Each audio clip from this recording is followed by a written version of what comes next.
Dans cette vidéo, j'aimerais vous parler des techniques que j'utilise pour m'apaiser. Donc, quand je sens l'anxiété, le stress arriver, quand je ressens de l'irritabilité, quand je suis un peu dans un coup de bas, que j'ai pas trop d'énergie, voilà, que je me sens pas top, quoi.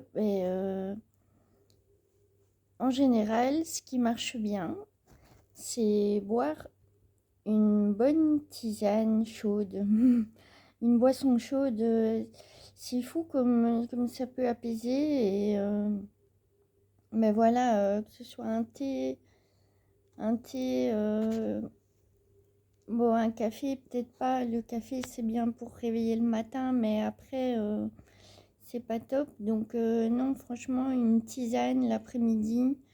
Quand on ne se sent pas terrible, il n'y a rien de tel, ou même le soir, avant d'aller dormir, une tisane de rooibos, une tisane, voilà.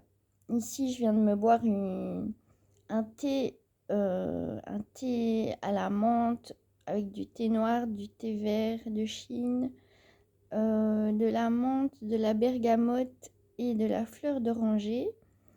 Et franchement, c'est pas mauvais, c'est pas mauvais. Sinon, d'autres techniques pour m'apaiser, hélas, je les pratique pas assez souvent parce que je suis un peu trop souvent collée à mon GSM. Mais j'aime bien me changer les idées en regardant des vidéos et tout ça, mais toujours rester scotché derrière les écrans, c'est pas l'idéal. Donc, vraiment, ce qui fonctionne pour m'apaiser, oui, c'est un peu de lecture, oui, apprendre des choses, oui, j'ai déjà dit le reste dans d'autres vidéos, mais j'aime bien faire des bracelets brésiliens, des macramés parfois. euh, J'aime bien colorier parce que je sais pas dessiner, je suis archi nulle dans le dessin.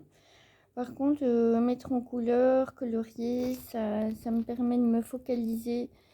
Ça me permet de me focaliser enfin, je laisse aller mes idées en fait. C'est un peu comme la méditation quand je colorie des dessins, des mandalas, c'est un peu comme la méditation. On laisse les pensées aller et venir et on focalise pas sur un truc, voilà, c'est assez apaisant et en même temps on réfléchit, donc je trouve ça chouette.